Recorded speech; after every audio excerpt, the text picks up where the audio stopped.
নমস্কাৰ বন্ধুসকল, মোৰ অন্য এটা ভিডিঅ'লৈ আপোনালোকক স্বাগতম জনাইছোঁ। বন্ধুসকল, আজি আমি আলোচনা কৰিম অসম পুলিচৰ ওপৰত। যিহেতু প্ৰায়ভাগে সুধি থাকে নতুন পদ কেতিয়া আহিব, কামাণ্ডো বেটেলিয়ন আহিবনে নাহে, বা ABUBৰ ফিজিকেল জুলাইতে হ'ব নেকি, এনেকুৱা ধৰণৰ কুৱেশ্যন সুধি থাকে।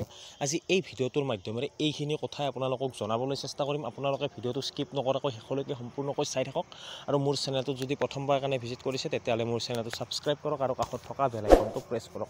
চাওক বন্ধুসকল, আপোনালোকে ভালদৰে এইটো কথা ভালদৰে অৱগত যে আপোনালোকৰ ফিজিকেল জুলাই মাহতে হ'ব। যিহেতু CM ছাৰে প্ৰতিখন সভাই সমিতিয়ে এইটো কথা উল্লেখ কৰি থাকে যে আপোনালোকৰ ফিজিকেলটো জুলাই মাহত অনুষ্ঠিত কৰা হ'ব বুলি তেওঁ নিজে উল্লেখ কৰি থাকে।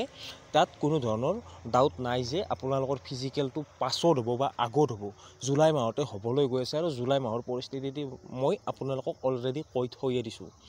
এতিয়া আহিছোঁ আপোনালোকৰ নতুন পদৰ ওপৰত। চাওক বন্ধুসকল, কামাণ্ডো বেটেলিয়নৰ নতুন পদৰ কোনো ধৰণৰ বৰ্তমানলৈকে আপডেট অহা নাই, আৰু আপডেট আহিলে মই আপোনালোকক জনাবলৈ চেষ্টা কৰিম। যিহেতু 10টা কামাণ্ডো বেটেলিয়ন গঠন কৰাৰ কথা আছিল, তাৰে 5টা কামাণ্ডো বেটেলিয়নে ইতিমধ্যে গঠন কৰিছে আৰু 5টা কামাণ্ডো বেটেলিয়ন গঠন কৰিবলৈ বাকী আছে।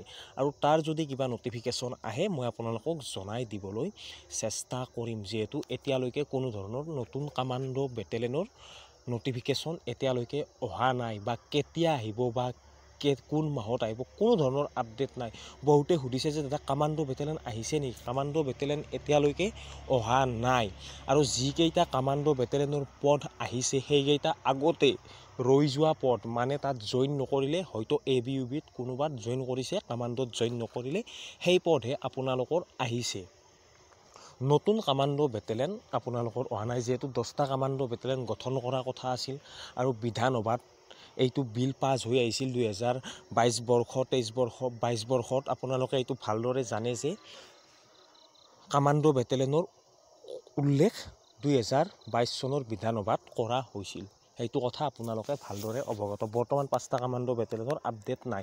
এতিয়া আহিছোঁ ফিজিকেলৰ কথা প্ৰায়ে সুধি থাকে যে ফিজিকেল আপোনালোকে প্ৰেক্টিচ কৰি থাকক। যিহেতু CM ছাৰে কৈছে জুলাই মাহত, আপোনালোকৰ জুলাই মাহতে ফিজিকেল হ'বলৈ গৈ আছে।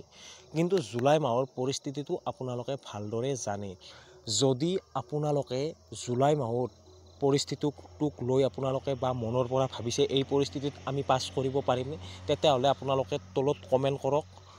যদি আপোনালোকে ভাবিছে যে জুলাই মাহতে হ'ব লাগিব, তেতিয়া আপোনালোকে তলত কমেণ্ট কৰক, যাতে মই আপোনালোকক জনাব পাৰোঁ কিমান সংখ্যক ল'ৰা ছোৱালীয়ে জুলাইৰ সেনেকুৱা পৰিস্থিতিত হোৱাটো বিচাৰে, আৰু কিমান সংখ্যকে জুলাইৰ সেই গৰম বগা বৰষুণত নোহোৱাটো বিচাৰে, আৰু কিমানে হোৱাটো বিচাৰে। তলত কমেণ্ট কৰক, মই আপোনালোকক জনাব পাৰিম।